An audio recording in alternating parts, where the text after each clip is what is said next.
You wanted to go out. You wanted to be the big Willie. You wanted to live the fast life. You wanted to follow what the people were doing, or you wanted to get back at the homeboy that slept with your girlfriend. Whatever the reason is, you're going to prison. Salute.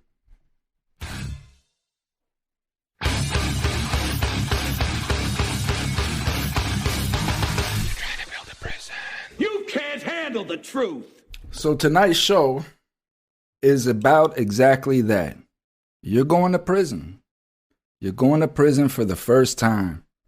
And this show is specifically for those who went to trial, fought your case, went to trial, things of that nature, because plea bargains it's a whole different show, a whole different topic. So this show is specifically for those who went to trial and they're waiting sentencing. What do we do? Are you out on bond? A lot of times you could be out on bond while you're waiting on sentencing, or you may be in jail, and some of these steps you could apply, while you're out. Because a lot of times when we get found guilty, they hit us with the handcuffs and take us out of the courtroom at that time. So, a lot of this varies. When you're dealing with court cases, you're dealing with the judicial system. It really is a case-by-case situation. And the pertinent issue about all of this, about everything that I say, is that you are in tune with your case. You're not just sitting back letting your attorney handle it, because I'll tell you what, when your attorney sees that you don't care, man, listen, this man's got 1,000 other cases. He don't care. You have to do the work for these people. And this is one thing that we don't know. We don't know this. We're told to just trust our attorney. So we think that when we go and we pay these people a lump sum of money, that they're going to handle it. We see in the movies, Tony Montana and all of them sitting back with their luxurious suits on, and just ordering their lawyers what to do. If you got millions and millions and billions of dollars, that may work. But for us, that's not going to fly, So it's preparing for your sentencing, getting ready to go to prison, preparing for your sentencing and things. So first and foremost, number one, the first thing you want to do in your preparation for prison is research. You want to research your crime, research your possible sentence, what your security level of that crime would be. And what that security level means is based upon the structure of your crime, the body of your crime, how prison looks at it, and how case managers review your cases and things of that nature is not about the charge. It's about the nature of the crime, so they say. For instance, I had a prior charge of aggravated assault with intent to do bodily harm. I was found not guilty of that at trial, right? The trial shown that the whole thing was just a farce. But because I wrote out a statement stating that I was playing with the weapon, I got found guilty of a misdemeanor of improper exhibition of a weapon, right? They weren't going to let me leave the courtroom with nothing. So this is what they found me guilty of. However, and this was a long time ago, right? In my teens, I was 18, 19, 20, something along those lines. Now, going into the prison system, they held that as aggravated assault and put me in a violent arena. They jacked up my security points, meaning that they're saying that I'm high risk for violence. I have to be closely monitored. These are the security levels that we get into. So what security is your charge? How are you going to be scored out? Are you going to be scored out as a violent criminal or not? Because that's going to greatly affect what institution you land at and how your time is done. So research your security level and what possible prison you could go to. Once you have, maybe 3 possible prisons that you could go to, with one that you're going to make a reference to the prosecutor, to the judge, things of that nature, you want to know what kind of programs does this prison have. Start gearing up for these programs. You want to kind of gear yourself like you're going into college. This is exactly what it is. It's the school of hard knocks. You want to research how dangerous is the institution. A lot of these statistics, they're not factual, but it gives you a ballpark. Always look at statistics coming out of the prison system as just a reference, a ballpark, because none of it is set in stone. None of it is factual. These people, we know that they fudge the numbers and things like that. So just try to kind of look at it in a ballpark sense. Is it an overly violent prison? Do they have a lot of lockdowns? Things of that nature. I can cover a lot of that in another show of how to determine which prisons are dangerous or not by just how the prisons are designed and built. How to receive books is very important. Some prisons allow certain books in, and some prisons don't. So it's what does this one particular prison, you can call the mailroom, hey, listen, I know that you guys have books blacklisted. What's the blacklist? So you have a general idea of what books can come in, things of that nature. And the reason why you do all of this is because when you get inside, you're going to want these things. And then you're reaching out to your family who is in the midst of their life. And these are crucial times. Everybody's trying to survive. So essentially what this is making it easy for your family as well, because we get in there without knowing these things. And then you're looking for books. You know what I mean? And then you don't find out until your family go and order the book and then has it mailed to the institution that the institution doesn't receive this book. So it's just trying to eliminate those stresses, because all of that falls onto the burden of the family. Preparing your family beforehand, getting a game plan, an action plan. Listen, ma, pa, wife, husband, whoever, I got this set up. You know what I mean? So when you want to send me books, you just go to this website right here and you just order me books. It's already set up to go to. All you got to do is when I get to my final institution, that's where I'm going to be at. You just add the mailing address in there, and that's it. Get with organizations, www.cominghomecoalition.com. You could reach out to me. Let me know, hey, man, I'm on my way. I just need a guide. I just need you close to me. I'll be there for you. I'll do that for you. I'll do that for your family members, things of that nature. And because that's what I do. I'm certified life coach, mentorship, things of that nature, and I'll help the family and guide them through this storm, because it's rough. These are rough waters, man, and your whole life is going to change, and you can't prepare for it. It's just doing the best that you can, and we do that by eliminating the stress on the family, because they want to help and they want to do things, but they're never going to do it the way that we want it done from the inside. So you do that. Research your crime, research your sentence, your security level, what possible prison you can land in, and what programs that prison may have. Get with the mailroom and find out how their mailing structure works, so on and so forth, and then deliver all that to your family, set up a structure for your family to follow, start a portfolio. Next, what you're going to want to do after that is set up, because you don't have long. And this is particularly if you are allowed to remain on the street until your sentencing. Again, that really kind of falls onto your crime. But if you are allowed to maintain your bond and all of that throughout until your sentencing, this is pretty much for you. If not, if you know that when they find you guilty at court, they're putting you in, then number one is before you go to sentencing, of course. But it's a catch-22, because you haven't went to trial yet, and we go into trial thinking we're going to win. Nobody goes into trial thinking they're going to lose, so you got to figure that out. But these are the steps. And learn this right here. This concoction right here is jail, prison. This is fuel for us right here. This coffee, of course, is not Keefe, but you might as well just get used to the old Keefe Colombian coffee. Comes in a yellow bag, Ziploc, and a Swiss Miss. Keefe and a Swiss Miss. and you can't go wrong. You don't need no sugar, no creamer, no nothing. Just throw the Swiss Miss in there, and you got you a nice hot cocoa coffee, and it is banging. Let me tell you. Now we get into the nitty gritty, the real important stuff, man, and where we all make crucial mistakes, even me at my own sentencing. The day of sentencing. Mandatory consecutive underlying offenses. All those counts are consecutive each other. Quote, credit for time served amount of 349 days. You're going in front of the judge now.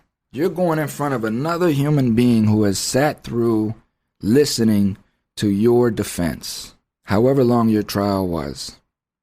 You're going in front of this individual, this human being, who gets up in the morning like we do, is an American citizen like we are, and we pray that this human being takes his role seriously, and that this human being got into the role that they did to just provide justice, to hear things unbiasedly, and to provide justice for both. This is what we put these people in place for. Now, there are judges out there. There are some very good judges out there, and there are some bad ones.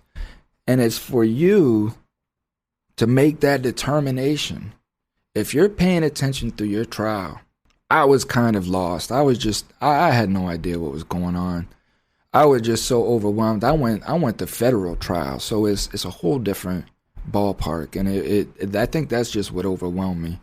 This is why I share these things with you people, because I made these mistakes, and I know that those mistakes is what it just changed the outcome of everything. So I'm just sharing this stuff with you. You have to know your judge, because your judge knows you. You know, and some of the biggest mistakes we make, in my opinion, is bringing our children in front of the judge, you know, trying to create empathy out of this individual. This individual has already decided at the beginning of the case, and upon hearing the case and all of these things, if he was going to have empathy for the case or not.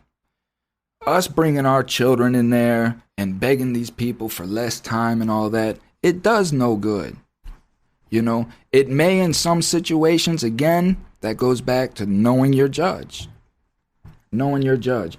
But if your judge through your trial was stern, lacked emotion for you or your case or anything, you going in and bringing your children, your sick grandma, bringing her down with oxygen tanks and all of this stuff, the things that we drag our people through, you know, it's not going to do no good. It does absolutely nothing, because that judge, he already knows what he's going to sentence you to.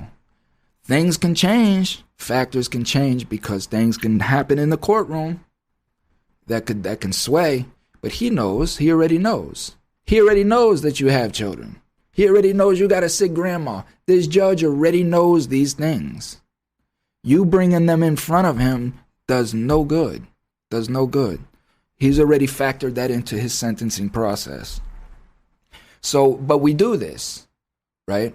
We do this. We drag our family members down there. We make them get up in front of the podium to say things, and you know, and it's a high emotion time, because lives are changing. So what is missed in that is, this is the one opportunity for the defendant, for you to speak about any wrongdoing or anything that went through your trial openly and on record in front of the judge. You can say pretty much whatever you want. We use that time to beg for our lives, things of that nature, or try to, you know, justify why we did it. I'm sorry, Your Honor, I was just hungry and I didn't know what to do, and I grew up in an abusive home, and the judge don't care. He hears this a million times a day. He don't care. He does not care. Again, he already knows. He knows your situation. So it's preparing through the research that I gave you, understanding how you're going to approach your sentencing, because what is important now over everything is your appeal process.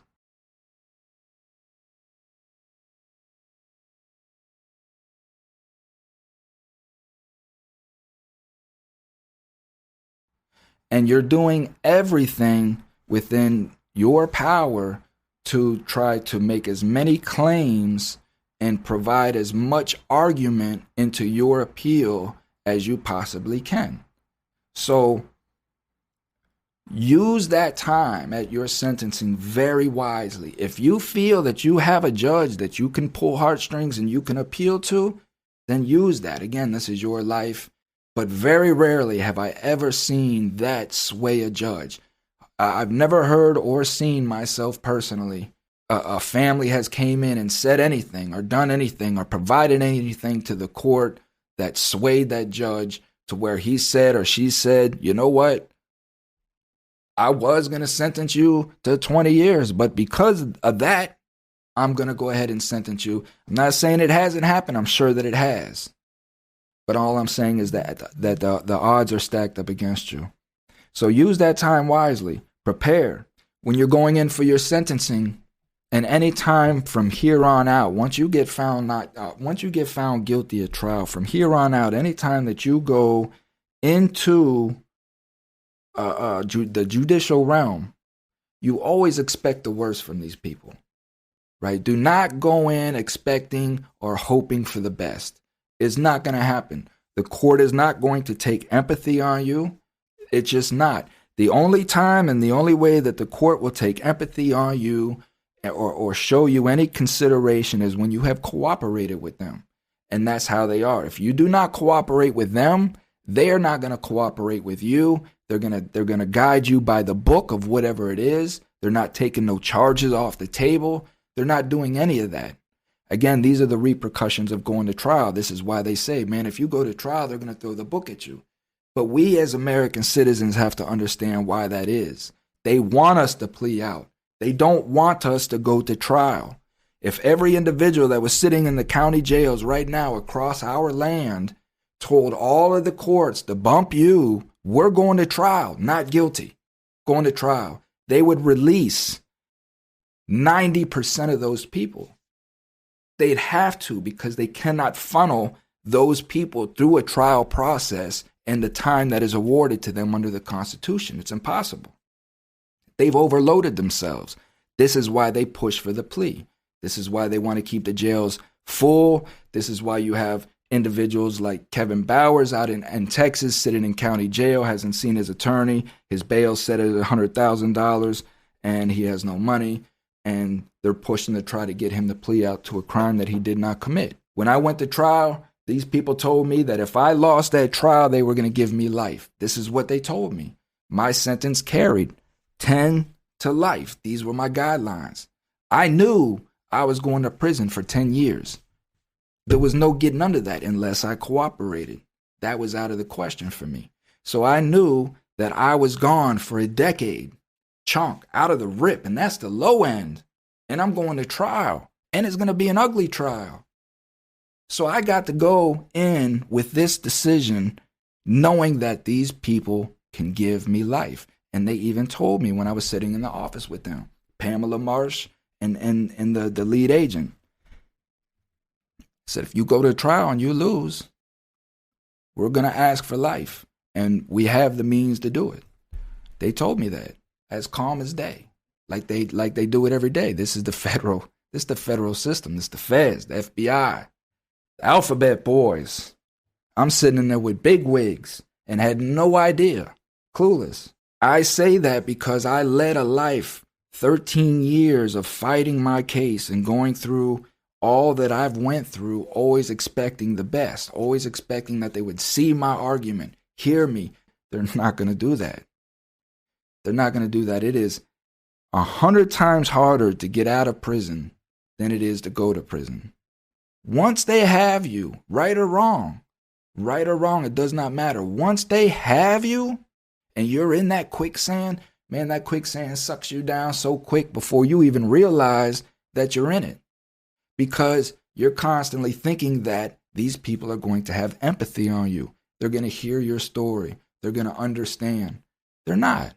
They're not even going to pay attention to it. They don't care. So always expect the worst when you're going in. If these people, if they can give you 30 years, you have to go in knowing, man, these people going to give me them 30 years. So I'm ride or die. Because now when they give you 20, you're like, whew, you know, they only gave me 20. You know, you look at it differently. You think you go in there thinking that you're only going to get 10 and they give you 20. It changes your perspective on things, man. So always expect the worst. At the end of the day, you have to put yourself in the mindset that you put yourself in this position for these people to do what they're doing to you. It took me years. Man, when I tell you that it took me years, like when I say this stuff, man, I really don't think, unless you've really been through it, you can comprehend. You know, when I say that it took me years, it took me years of just self-analyzing myself to understand, because I was blaming the people that told on me. I was blaming the rats. These rats, they were rats, you know. They told on me, man, and I was blaming on the prosecutor for knowingly allow people to get on the stand, lie, and just lie under oath. This is a person who swore to uphold the Constitution, and she allowed people to get up there and just knowingly lie just to prove her case, you know.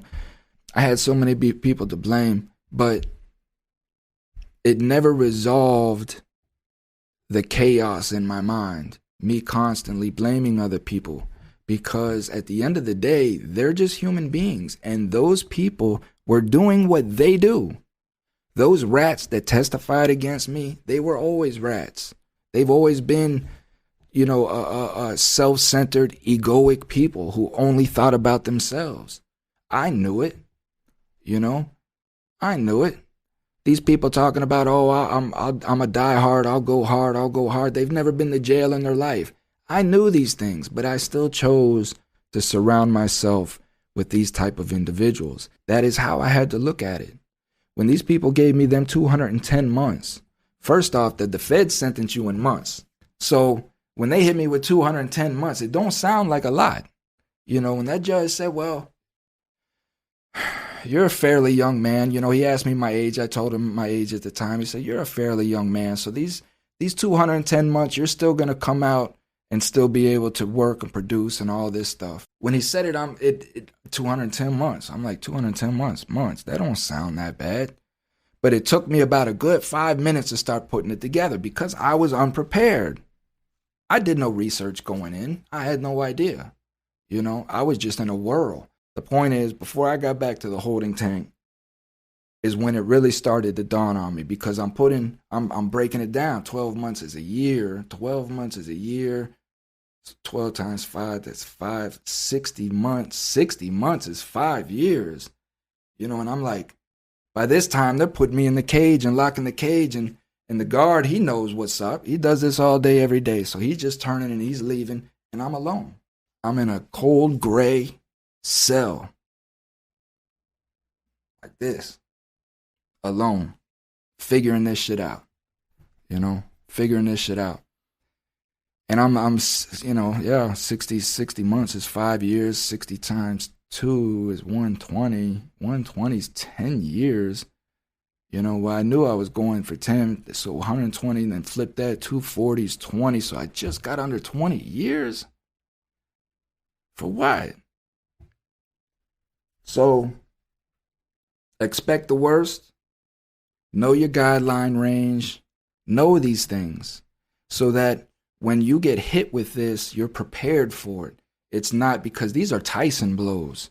These are blows when they come. You know what I mean? So, it's not spinning you. You're prepared for it. You're set up. You're strategic. And the most important thing out of all of this is to record as much as you can while you're on record in the court. Because at the sentencing, you have free will to say what it is that you want. A lot of mistake that we make in the courtroom is when we talk to the judge. We talk to the judge as if he's one of us. I'm guilty of this. A lot of us are guilty of this, and we're so emotionally distraught. We just want to tell the judge a piece of our mind, and we want to humble him because these judges are narcissists. They're egoic. These people sit up on stools above us and they make decisions about our lives, right? So they like to be in praise. They like to be called Your Honor. You know, they like to be respected and addressed that way. And when they speak, you listen. They don't have to listen to you. You put yourself in his courtroom.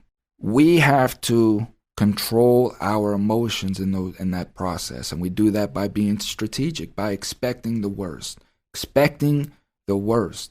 so that you're calm, cool, collected, and that we're thinking critically and we're putting on record critical things that can go directly into our appeal process.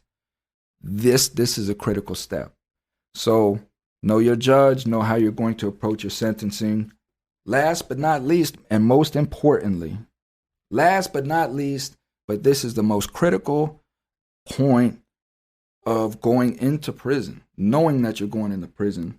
And not only going into prison, but just life. This right here is just daily life value, right? And that is just to know yourself. Know yourself. This is critical. Because it's not like out here in society where we can hide behind masks of lies and deceit. You cannot do that in prison. And the most critical mistake that you can make going into prison is trying to be something that you are not. Because all of that is going to do is lead down a road to end up to where you'll see on these other channels, right, of the rape and the gangs, the brutalizations of prison. That is where that goes. Is very critical. If you are not a fighter, if you know in your bones that you are not a gritty fighter who will defend yourself at all costs. If you don't know this, don't guess it. You know, because a lot of people don't know until they're put in that situation. Your life will change inside. You will learn things about yourself that you had no idea was in you. So, but if you know that you're not a fighter, do not go into prison thinking that trying to portray to be a fighter because maybe you look tough and you had your girlfriend convinced and your homeboys on the block convinced, you know. But if you know deep down that you're really not that, you know what I mean? Do not go into prison with that mentality. Do not. I cannot stress that enough. You will get hurt if not killed, because there are knuckleheads in there that don't care how tough you are. They want to try you. If you're that tough, how tough am I? If you're that tough, man, listen, and I'm looking at you and I'm sizing, and you don't look that tough to me. You know what I mean? You ain't got nair scar on your knuckle, first and foremost. You know, you got a baby face. You talk smooth. Come on, man, I'm going to try you. And then once I get into that mix with you and I see that you are not working with nothing, the rest of your time is going to be very, very hard. You're setting yourself up for failure. Know who you are. Start a game plan on, this is how I'm going to do my time. You know, these are my boundaries, and I'm not going to let anybody cross these boundaries. And you have to ask yourself, what happens if that boundary gets crossed? Just because you set boundaries don't mean anything. Don't mean nothing. I don't care about your boundaries, dude. Like, I want your tray. So either you get it, when we get back to the cell, you're going to find out what happens to people who do not give up their tray. It's plain and simple. So once that boundary is crossed, just because you set up a boundary, it's meaningless. So you have to ask yourself, what happens? What happens? What do I do? How far am I willing to take it? Okay, I say I don't want nobody touching me, but this dude comes up and touches me. What am I going to do? Am I going to hit him in the mouth? Am I just going to swing on him and go? You know? Or am I just going to cuss him out? Or am I not going to do nothing? You have to know yourself. Know how far you're willing to go, you know? And like I say, you will be put in a position, unfortunately, to find out how much animal you have in you, you know? I mean, that's not all cases. Some people know how to work people. Some people are very good with working people. If you're that way, do that. Know yourself. Know your expertise as a human being. What are your skill sets? And bring that into prison with you. Be humble. Be respectful. Be a convict. And what that means is just do your time. However you do your time, just make sure that it does not impede on nobody else. Nobody else's time should be impeded on while you do your time. That includes your cellie. You know what I mean? Be a convict. Pick up after yourself. Stay clean. Stay respectful. Stay humble. Respect other people's boundaries no matter what it is, what you see. Mind your business. Don't ask questions. You walk by a cell, you see a dude getting gang raped. It's none of your business. It's none of your business. You have nothing to do with it. It's not your homeboy. Has nothing to do with your cell. Listen, man, I didn't see nothing. Somebody comes up and asks you, man, did you see what happened on the run? Nah. But you just walked, man. I didn't see nothing, man. And keep it at that. Don't get into the gossip. Don't get into the drama. It's the same shit out here. You know what I mean? It's the same shit out here. So I see I got me a couple comments from Miss Janelle. Miss Janelle says, you're not wrong to blame them, but at least you owned up to your own wrongdoing. I think you're talking about the snitch part. Well, it's not for me to blame them for anything, Janelle, because they are who they are. I blame myself for not recognizing that or not adhering to my guts. You know what I mean? It's they are who they are. They did what they did. You know, it's not for me to blame anyone. All I can do is just blame myself for my actions and what the mistakes that I made in putting myself around these people, thinking they were good people. I knew they weren't good people. I knew it. I knew it in my bones. But they were the only people at the time that were showing me attention and love, and to me that was more important. What if you know you didn't do wrong? That's a whole different story. Again, I mean, that's, you know, when we're talking about innocent, that's a whole different story. When you are innocent and you're going through this process, you have to use every opportunity that you have while you're in front of that courtroom. Listen, I'm innocent. I'm innocent. I'm innocent. I'm innocent. How do you plead? Innocent. Innocent. That's it. That's the only thing that's coming out of my mouth. That's it. They couldn't beat another word out of me. I promise you they couldn't through the whole process. Will the defendant rise? I'm innocent. I'm not rising. You got to hold me up. I'm innocent. I'm innocent. I'm innocent. That's it. So it's using, the point of what it is using the court to solidify and strategize your process as much as you possibly can. Don't go in there emotional. Don't think that the court is going to have empathy on you, but just use the court's record to document whatever it is that you want to say as much as possible. But you have to fall within the scope of what the proceeding. I can't go into a plea, right? A plea hearing where I'm going to plead guilty or not guilty and try to present facts to the case. The court's not going to allow me to do it. It'll be inadmissible. So again, it's going back to the first, is researching and understanding why and what this procedure is about and how can I use this procedure to my benefit. That's it. That's all I got. Just know yourself. Don't go into prison bragging about anything. Don't lie. Don't create stories. Some of the biggest mistakes that I would see people make, we would sit around on the softball field kicking stories, drinking liquor, whatever, and people would make up stories because they just want, you're around serious convicts, you're around serious dudes, man, who have done serious things, and we sit around and tell stories, and some people just want to be included in on that, and maybe they're not, and they'll create stories, they'll make up lies, and at the end of the day, prison amongst convicts, right, is trust. And if you lie one time, you will be known as a liar. You will be known as a person that they cannot trust. And that is the wrong side of the fence to be on if you're trying to survive. That's it. That's all I got. Know yourself. And the most important tip, always remember this, man. Do not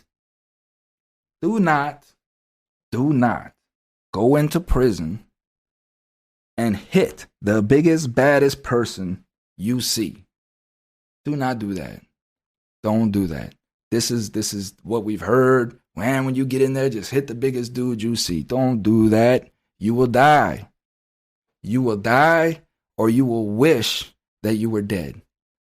No, that's not what you do. You take it from me. You heard it from me first. Please adhere to that advice. You do not go into jail. You do not go into prison.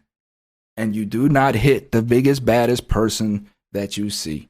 Because that person, just don't do it. So, take care of yourself. I wish you well upon your journey. Take this time to solely focus on you. Focus on you. Understand why you went there. What put you there. Not the crime that you did, but your thought process, your decision making, and route that thought process and decision making back to your childhood. When did you first start thinking like this, and why? Unmap yourself. Figure out why you're in prison. If you already know, then start building upon that. You're already ahead of the game. Most of us that go to prison, we have no idea why we're even going to prison. This is why we get out and keep going back, right? So if you know why you're in prison, man, you're already ahead of the game. Start preparing not to go back. And please stay out these people's prison, man. Please stay out these people's prison. And stop taking plea deals. Take that junk to trial, man. Take it to trial. Take it to trial. I love you guys. If you need me, I'm here. Holler at me. Just Google Thomas Free Me. Please visit my site, www.cominghomecoalition.com. Donate any way that you can. What else I got, man? You see the board, Free Temujin. Free Temujin Kinsu, man. Look what's going on up there in Michigan, man. This governor up there, Governor Whitmer and Dana Nessel, all these people corrupt, man. They know what they did is wrong. They know what they done is wrong. They're holding a innocent human being, an innocent American citizen captive. And I get hot. Let me give them. Free James Griffin. Free Curtis Davis, man.